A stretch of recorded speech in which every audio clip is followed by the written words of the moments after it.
Community and conservation. तो इस heading में क्या है, आइए इसका बढ़िया तरीके से ऑपरेशन करके इसको समझते हैं। कंसेप्ट करवाने से पहले मैं आपको एक क्वेश्चन पूछना चाहता हूँ। क्वेश्चन ये है कि सिर्फ और सिर्फ सरकार की ही रिस्पॉन्सिबिलिटी होती है कंजर्वेशन करनी फॉरेस्ट एंड वाइल्ड लाइफ की, जैसे हमने पिछली स्लाइड में देखा है कि प्रोजेक्ट टाइगर लेके आए और भी बहुत सारे कंसेप्ट लेके आती है सरकार जानवरों को और पेड़ों को बचाने के लिए। क्या सिर्फ और सिर्फ सरकार की ही जिम्मेदारी होती है? तो इसका आंसर है नहीं। क्यों नहीं? क्योंकि लोकल कम्युनिटीज होती हैं, आम लोग होते हैं, हमारे जैसे लोग होते हैं, जिनका कर्तव्य बनता है वो अपने अपने एरियाज की वाइल्ड लाइफ और फॉरेस्ट को बचाए। तो इसी की बेस के ऊपर ही आपकी ये हेडिंग है, कौन सी है? लोकल कम्युनिटीज का भी बहुत सारा कंट्रीब्यूशन है किसके लिए? कंजर्वेशन करना वाइल्ड लाइफ एंड फॉरेस्ट। इसमें हम देखेंगे कि कौन कौन सी लोकल कम्युनिटीज थी जिन्होंने योगदान दिया पेड़ों को काटने से बचाने के लिए और जानवरों को बचाने के लिए, इलीगल उनका शिकार वगैरह ना हो। तो वो सारी की सारी इस हेडिंग में हम डिस्कस करने जा रहे हैं। आपके सिलेबस के अकॉर्डिंग कौन कौन सी लोकल कम्युनिटीज हैं जिसके बारे में हम बात करने जा रहे हैं? पहली है अलवर, एक जगह है राजस्थान की है। और दूसरी कंसेप्ट, दूसरी स्टोरी हम करने जा रहे हैं हिमालयस की। ये दो स्टोरीज के ऊपर क्वेश्चन बनते होते हैं। तो बेसिकली सबसे पहले डिस्कस करते हैं अलवर राजस्थान के लोकल कम्युनिटीज ने कैसे फ्लोरा और फौना मतलब वाइल्ड लाइफ को और फॉरेस्ट को बचाया। अलवर राजस्थान की लोकल कम्युनिटीज ने क्या किया, उन्होंने 1200 हेक्टेयर अपने आप में अपने लोगों में सेव करके रख लिया। हाँ भी, इसमें कोई भी कटिंग नहीं करेगा, कोई भी हंटिंग नहीं करेगा। तो उनके एरिया का क्या नाम उसने दे दिया, ये वाला आपने याद रखना है, भैरवदेव डाकम सेंचुरी नाम का आपने एज इट इज याद रखना है। उन एम क्या बनने लग गया, एक तो जानवरों का शिकार नहीं करेगा ये 1200 हेक्टेयर्स में, और दूसरा ये किसके against? Against outside encroachments. Encroachment का यहाँ पर लिखा है ना वर्ड, इसका मतलब होता है कब्जा करना। अब पहले क्या होता था, गाँव में ना लोग कब्जा कर लेते थे, उसको अपना एरिया बना लेते थे, फिर वहां पर क्या करते थे, पेड़ पौधे काटते थे, जानवरों को मारते थे।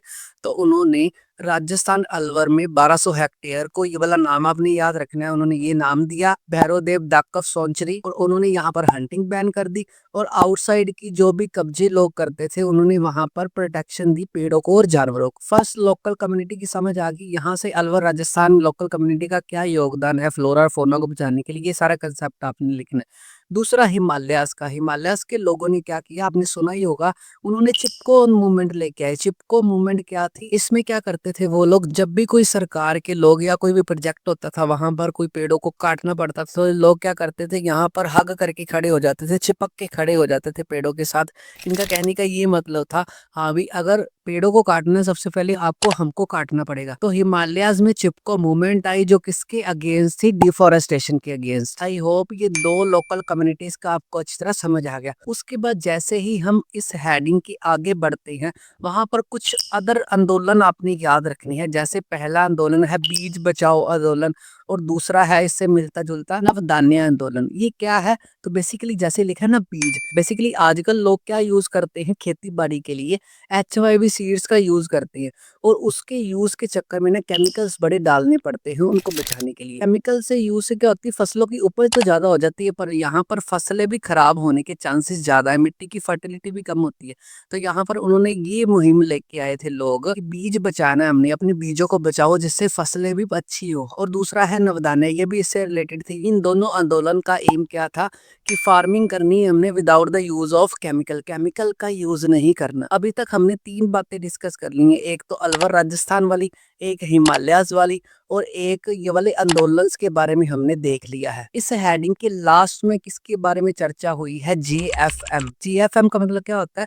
पहले हमने देखा था स्लाइड्स में कि सरकार बहुत सारे कदम उठा रही है फ्लोरा और फौना को बचाने के लिए। यहाँ पर हमने क्या देखा, लोकल कम्युनिटीज भी बहुत सारे कदम उठा रही हैं ये वाले फ्लोरा और फौना को बचाने के लिए। तो लास्ट में सरकार के दिमाग में आया क्यों ना हम दोनों मतलब लोकल कम्युनिटीज भी और सरकार भी मिलके ये फ्लोरा और फौना को बचाए।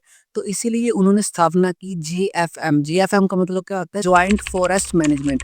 मतलब यहाँ पर ज्वाइंट वर्ड लिखे ना, ज्वाइंट का मतलब क्या होता है? दो जब यूज होते हैं।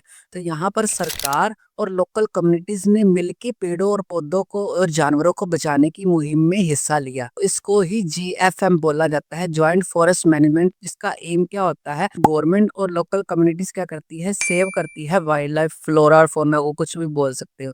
और जेएफएम की स्थापना इंडिया की सबसे पहले कौन सी स्टेट में हुई थी, जिसका नाम है उड़ीसा। उड़ीसा में सबसे पहले जेएफएम की स्थापना हुई थी। यहाँ पर आपको एक जेएफएम के बारे में एक पर्टिकुलर क्वेश्चन आता होता है, और अरवर राजस्थान के बारे में क्वेश्चन आता होता है, और हिमालयस के बारे में क्वेश्चन आता होता है। और ओवरऑल यहाँ पर जितने भी क्वेश्चन कवर होंगे ना, मैं सारे के सारे नोट्स में डाल दूंगा, आपको कोई भी टेंशन लेने की जरूरत नहीं।